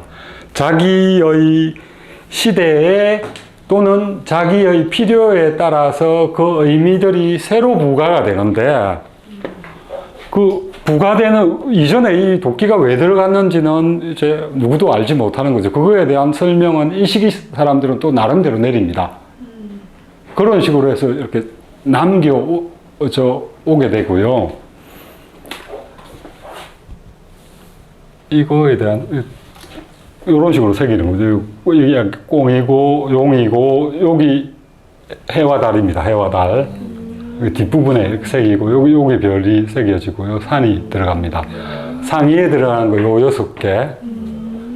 그 다음 하위에 들어가는 거 요렇게 해서 6개입니다. 같은 거. 그죠? 뭐 종이라고 그러나요? 요 제기. 그 다음 여기 의미들은 지금 사전에 찾아보니까 그 당시 그것들, 이제 농경이 시작되고, 그 다음에 지배체제가 확립되고 하면서 이제 거기에 의미 부여한 형태로 이제 각각의 것들에 대한 그걸 넣는 거죠. 그러니까 아까 첫 페이지에서 저 12가지 문양은 황제의 권위와 황제의 의무 뭐 이런 것들을 의미한다고 되어 있는데, 그건 그 당시 그 맥락에서는 그게 맞는 거죠. 근데 출발점은 아마 여기에서부터 오는 거예요. 그죠? 무속왕. 네, 무속왕들. 우리 보통 알고 있는 황제, 뭐 이런 사람들 다 무속왕이거든요. 그죠? 그 다음 여와, 사망오제라고 할 때, 그 시기까지는 다 무속왕이고, 우리가 알고 있는 하나라가 만들어지는 중국 최초의 나라, 그 나라가 설 때쯤 되면서 이제 무속왕이라고 하는 그게 어느 정도는 배제되기 시작하는, 그래서 자기 아들한테 물려줍니다. 그 이후로는. 그 이전에는 아들한테 물려주는 게 아니고 그 집단의, 샤먼 집단의 가장 뛰어난 샤먼에게 물려주는 거죠. 이제 그런 샤먼적인 요소들이 영향력을 발휘하는 게 점점 줄어들어가는 거죠. 그래서 고대 왕들 같은 경우에 1년 내내 하는 게 다 제사 지내는 일들입니다. 그러니까 1년 내내 꽉 차 있습니다. 아마 제사 지내다가 지쳐서 죽었을 가능성이 굉장히 큽니다. 온갖 산천에 대해서 다 지내야 되고 조상에 대해서 다 지내야 되고요. 그다음 뭐 온갖 것들 그 우리가 터부라고 하는 여러 가지 것들에 대해서 제사일들이 다 잡혀 있거든요. 그런 것들은 이제 뭐 우리 한 150년 전 우리 전통 시대 뭐 예를 들면 혹시 어릴 때 할머니나 이런 분들이 터부시 여기는 여러 가지 것들 그때는 터부가 굉장히 많았거든요. 왜냐하면 그게 사람들을 살아나갈 수 있게 하는 일종의 지혜들이 모여 있는 겁니다. 위험을 회피할 수 있는. 지금 보면 뭐 안 지켜도 되는 그런 것들이 꽤 많은데 그 당시에는 뭐 예를 들어 이사 갈 때 특정한 날은 피하고 뭐죠? 결혼할 때 특정한 날은 피하고 또 뭐 심지어는 아이들 가질 때 뭐 합방하는 날도 점쳐서 뭐 가리고 뭐 이런 것들이 있죠. 근데 밤에 휘파람 부는 건 왜 못하게 있어요? 모르겠습니다. 뭔가를 불러온다고 생각합니다. 나온다고 사실은 그게 후 불었는데 예. 할머니가 예. 밤에 그거 하지 말아라 이제. 그런 것들이 여러 가지 터부들은 사회 문화적 환경 속에서 만들어지는 거거든요. 밤에 나가서 연애하지 말란 소리예요, 그거. 그걸 했어야 되는데. 아니요, 그런 걸 거예요, 아마. 그런 거에서부터 아마 시작됐을 가능성이 굉장히 커요. 육지만 봤지만 예. 육지만 봤다가 발 많이 다쳐요. 그러니까 그런 터부들이라고 하는 게 사실 무속신앙 또는 샤먼의 샤먼의 지배 계급들이 사람들을 이끌어가는 어떤 큰 지침이 되거나 사람들로 하여금 결속할 수 있게 만들어주는 그런 도구로 작용했을 가능성이 큽니다. 나중에 뭐 이건 요즘은 제가 보기에는 자료들은 어디에서나 찾아볼 수 있어요. 근데 뭘 찾아야 될지 모르잖아요, 그렇죠? 그러니까 뭐 12장복 이런 거 찾아보면 다 나오거든요. 일일이 다. 책 보면서 그게 12장독이라고 했지 그걸 찾아볼 생각은 못했네. 그런 게 있는 줄 상상을 못했네. 우리 보면 해, 달, 별 이런 것들은 전통시기 내내 다 동양이나 서양이나 결정적인 영향, 그 인간의 삶에 정말로 결정적인 그 키 역할을 합니다. 그래서 뭐 아무리 샤먼 시기에 저들을 신성하게 여겼던 그런 것들은 약해졌지만 저것들이 갖고 있는 해, 달, 별의 운행은 계절하고 직접적으로 관계를 갖고 있기 때문에 우리 조선이나 뭐 중국이나 언제나 가장 왕의 일 중에 중요한 일 중에 그 천문을 관측하고 기상의 변화, 계절의 변화를 관측해내는 그 기능들이 제일 중요한 일들이었거든요. 그거는 결국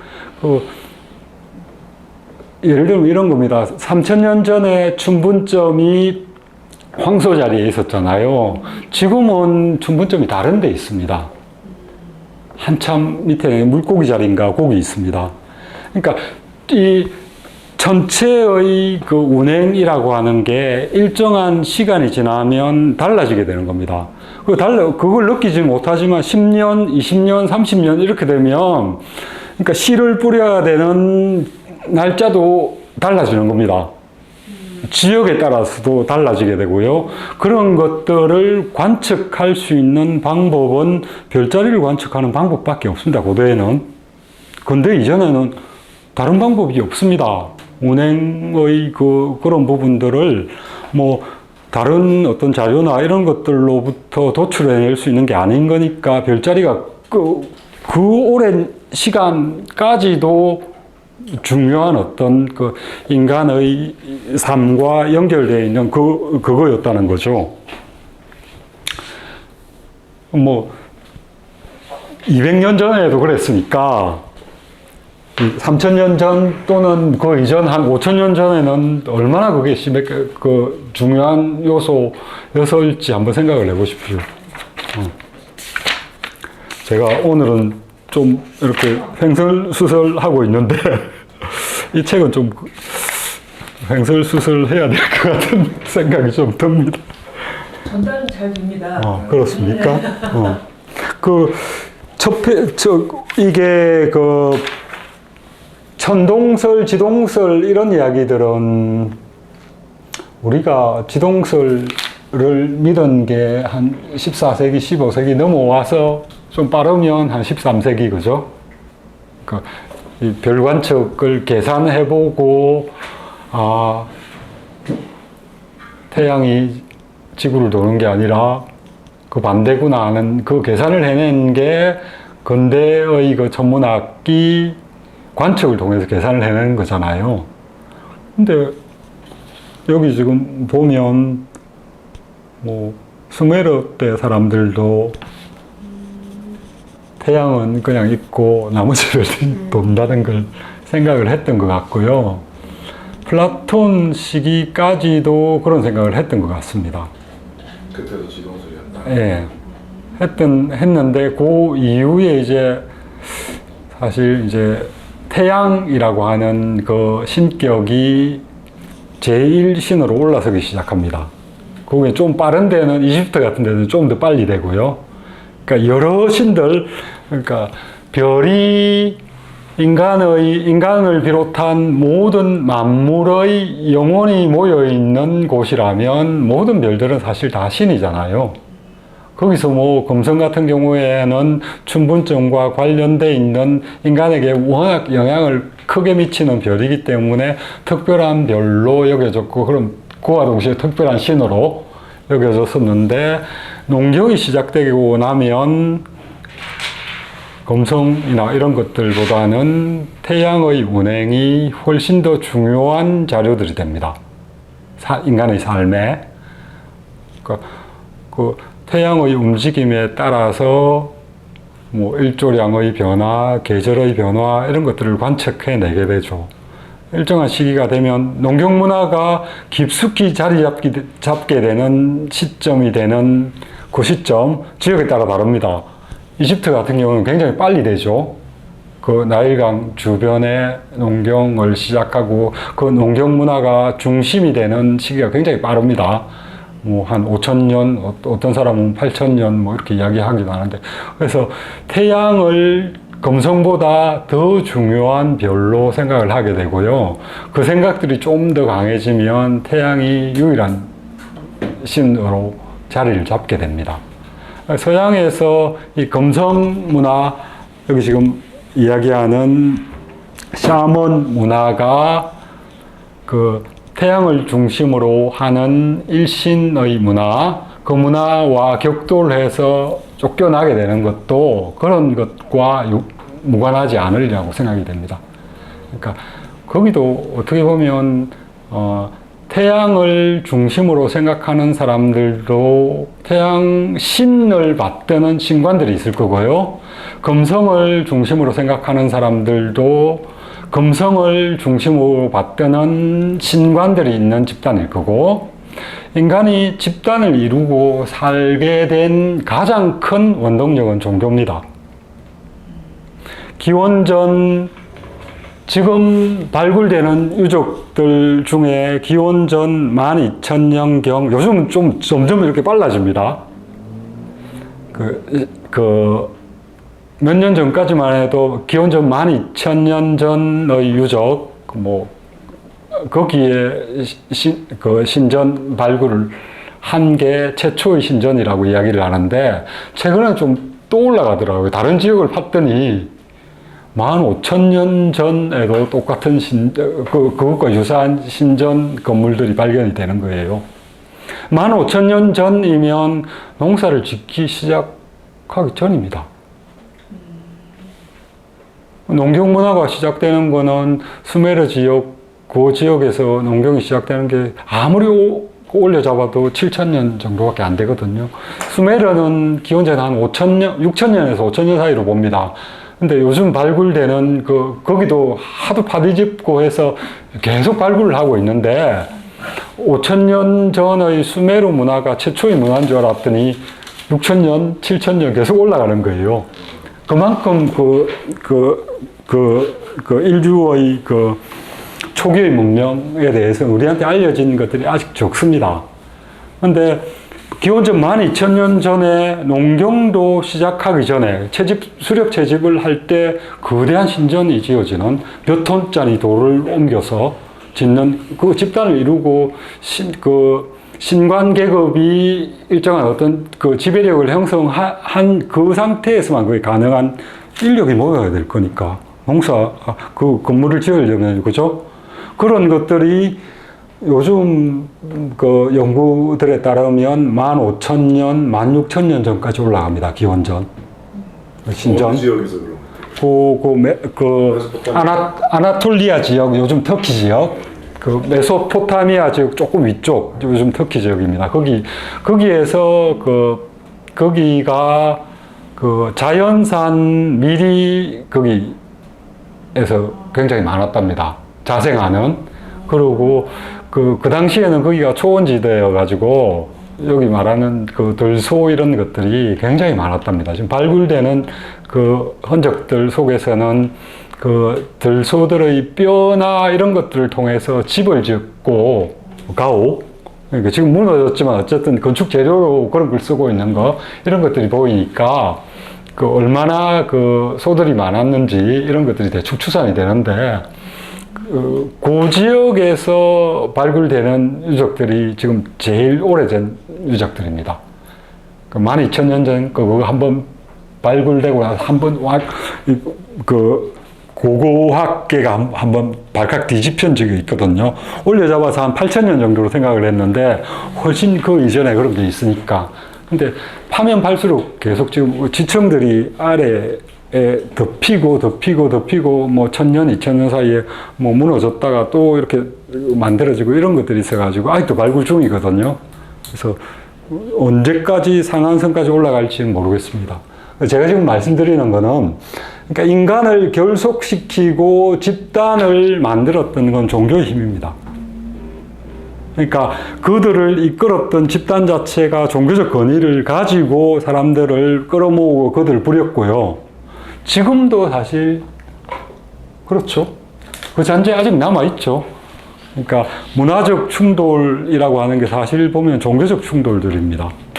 종교는 똑같은 뿌리에서 나왔다고 해도 언제나 다른 이단의 종파, 이단은 아니죠. 가지가 달라지는 그런 종교들은 한 뿌리에서 얼마든지 많이 나오거든요. 그리고 또 비슷하면서 조금 다르면 서로 죽이려고 합니다.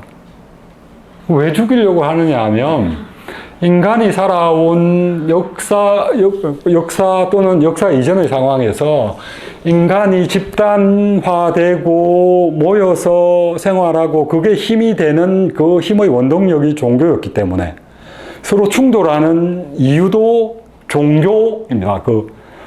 이 집단과 이 집단이 충돌한다는 것은 이 집단이 모시는 신과 이 집단이 모시는 신이 달라서 충돌하는 겁니다. 물론 그 안에는 경제적인 이익이나 뭐 이런 뭐 사소한 다툼들이 있겠지만은 그렇지만 본질적인 걸 쭉 따라가 보면 이 모시는 신이 다른 집단의 싸움입니다. 지금도 마찬가지죠.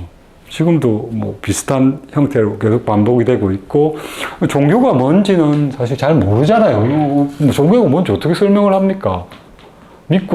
어떤 종교를 믿고 있는 분들은 자기 나름대로 그 종교에 대한 합리성을 이렇게 설명을 하는 건데, 종교도 사실 제가 이전에 알미라고 하는 큰 틀을 말씀드렸는데, 지식을 통해서 또는 관찰이나 이런 걸 통해서 얻는 것도 알미지만, 종교적인 그 토대 또는 신화적인 그 토대에서 세계를 설명하는 것도 알미거든요.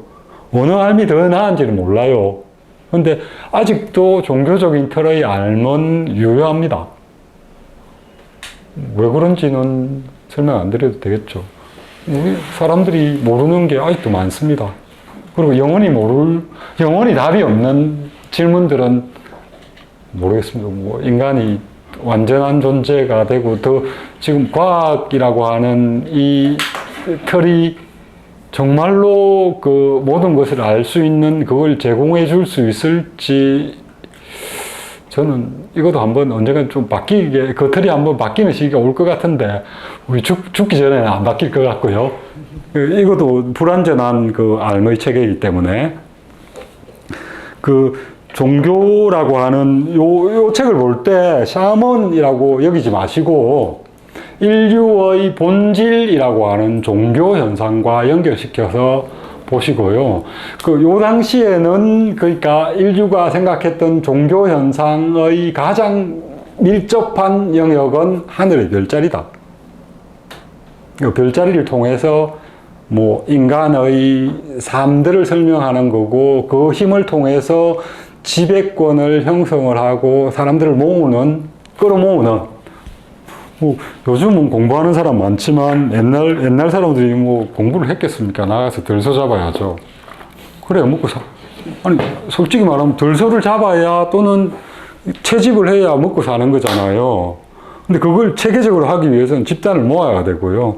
그 모으는 게 그 사람들에게도 필요했고 모으려고 하는 사람들에게도 필요했고 그 구심점이 되는 건 종교였고 그 종교의 틀은 별자리다. 그러려면 샤먼들은 대를 거치면서 별자리를 관측하고 그것으로부터 지식을 쌓은 거죠. 이거는 지금 우리가 이야기하는 그 자연과학의 지식하고 성격은 똑같습니다. 그죠?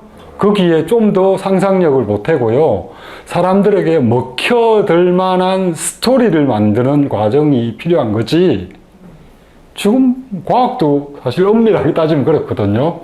관측하고 거기에 스토리를 부여해서 가설을 세우고 해서 사람들에게 이거보다 더 나은 가설이 없으면 이게 맞아. 뭐 이런 이 정도가 그 과학의 최첨단의 그 영역입니다. 똑같은 거죠. 그런 시각에서 보면 뭐 샤먼이라고 하는 게 뭐 무속 뭐 이런 것과 연결되어 있는 뭐 고등종교와는 다른 어떤 거다 이렇게 생각하지 마시고 종교적 인간이 갖고 있는 종교라는 본질 그런 것과 연관시켜서 그냥 제가 이 책을 선택하고 수업을 할 때 저도 이걸 잘 모르거든요. 그래서 그림만 보면서 설명하고 그냥 재밌게 이야기도 하고 뭐 재밌게 이야기할 수 있는 영역들이 꽤 있으니까 그러려고 했는데 오늘 또 제가 혼자서 떠들고 있네. 새로 오신 분이 계셔갖고 제가 좀 광분을 한 것 같습니다. 수업을 그전에는 안 했으니까 그 배경 시간. 이 모임은 제가 항상 마치고 나면 그런 생각이 들어요. 아, 오늘 내가 또 너무 많이 떠들었네. 이 자리는 제가 떠드는 자리가 아닌데 라는 생각 항상 하면서도 항상 맨날 이럽니다. 근데 진짜 15,000년 전에 생존 자체가 보장이 안 되고 먹고 살 것도 없던 사람들이 신전을 지으려고 그 노동을 했다는 거, 그 불합리성을 생각하면은 우리가 하는 이 많은 불합리성이 다 해명이 되긴 되네요. 조상부터가 내 생명이 보장이 안 되는데 그 돌을 옮기고 그런 노동을 했다는 게 말이 안 되잖아요. 꼬리가 그것도 맞는 거예요. 예, 그렇게 그게 내려온 뿌리가 우리라 생각하면은 이 우리가 얼마나 불합리한 게 많아요. 이해가 되네 진짜. 인간은 본질적으로 자기한테 주어진 시간을 채우는 존재입니다. 다른 건 없어요. 자기한테 주어진 시간을 뭔가로 채우는 존재가 인간이거든요. 근데 그 채우는 게 뭔지는 시대마다 다르고요. 자기가 처해 있는 환경마다 다릅니다. 어떤 사람은 가족 부양하는데 그 시간을 채우기도 하고요. 어떤 사람은 뭐 바람 피우는데 그 시간을 쓰기도 하고요. 어떤 사람은 여행하는데 시간을 채우기도 하고요. 근데 그게 어느 쪽이 좋은지 저는 잘 모르겠습니다. 그러니까 판단 자체는 사실은 자기가 내릴 수밖에 없습니다. 자기 삶에 대해서 누가 판단할 수는 없는 거잖아요. 근데 이제 중요한 거는 이런 생각은 해야 되는 겁니다. 내한테 주어진 시간이 이렇게 있는데 내가 이걸 어떻게 채우고 있다라고 하는 거는 끊임없이 자각을 해야 됩니다. 휩쓸리다 하면서 이렇게 시간을 보내는 거는 그건 시간을 채우는 게 아니고요. 어떤 의미에서는 시간을 버리는 거거든요. 그러니까 자기한테 주어진 시간을 자기가 채우려고 해야 되는 거니까. 그 당시로서 신전을 짓고 종교활동을 하고 그런 것들이 생산활동 아닐까요? 그게 그렇겠죠. 생산력을 예. 증가시키기 위해서 예. 하늘의 힘을 빌리겠다라는 의지가 들어가 있는 거니까 반드시 비합리적인 얘기 아니에요. 아니 그 사람들 사고방식에서 굉장히 아니 합리적인 유럽에서 막 종교 전쟁을 100년 이상 해가지고 막 하면 이것도 지금 생각해 보면은 너무나 터무니없는 진짜 이해가 안 되는 불합리성인데 그걸부터 내려왔다 생각하면 이해가 되네. 그 사람들은 굉장히 절실한 거죠. 왜? 아니 근데 그거 때문에 막 진짜 100년을 넘게 전쟁을 계속하고 온 인류가 다 죽어나가고 많이 훨씬 더 합리적이고 그래서 소위 말하는 가성비를 따져야 그런 쓸데없는 노동에 투입하지 않고 다른 생산직에 투입했다 했을 때 인류가 더 발전했을 거예요. 그건 알 수 없죠. 그건 알 수 없는 거예요. 그러니까 당연히 가정에 불과하긴 하지만 그 사람이 그렇게 다른 어떤 훨씬 더 생산적인 일을 한다 해가지고 삶이 더 향상되고 더 발전한다는 보장은 정말 없지 않을까 싶은 생각도 들어요. 그래서 합리성, 비합리성 따지는 것보다는 어디가 하나 몰입을 해야 되나 봐요. 맞아요. 그게 필요한 거죠. 그러니까 많이 그러할 때는 일찍 죽을지도 몰라요. 예, 그런 거 봐요. 잘못됐더라도 어디 하나에 꽂혀가지고 막 살다가 죽는 거 봐요. 요즘 사람들이 제일 힘들어하는 게 그러니까 이전 같으면 왜 살아야 된다는 생각을 죽는 것 자체는 굉장히 거부를 하거나 거부감을 많이 느꼈잖아요. 아씨, 가족도 있고 뭐 부모 낳아주신 부모님 살아 계신데 내가 죽는 거 이런 거 생각도 못하는 시기가 있었는데 이제는 그런 전통적인 가치관들의 힘이 다 없어져 버렸어요.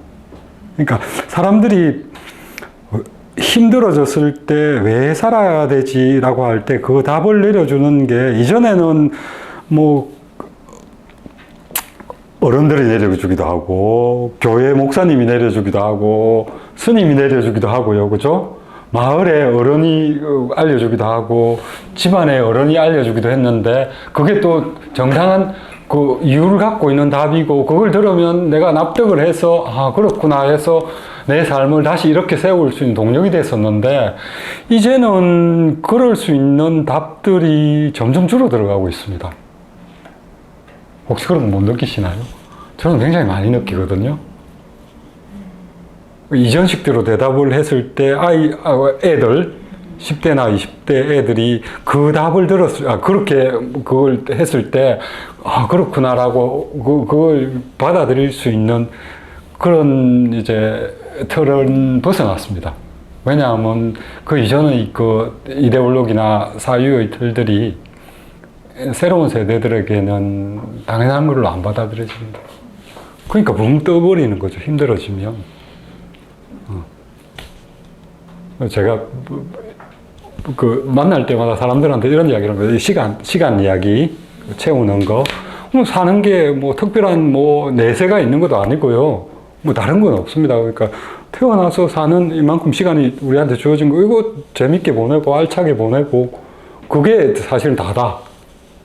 나머지 뭐 뭔가 있을 수 있죠. 뭐 있습니까? 모르잖아요. 이리저리 생각을 하다 보니까 제가 요즘 그런 생각을 좀 많이 해가지고 뭐 제가 또 느낀 부분이 다른 분하고 다를 수도 있는데 뭐 다르면 어떻습니까? 제가 좀 하는 신의 계속 나오는 주사위 계속 보면 나타난다고 하니까 내서 있는 거 아닐까? 박철이 그래서 무덤됐다고 그래요? 모르겠어요. 뭐. 끊임없이 그냥 물에 나타나서 나가는 예.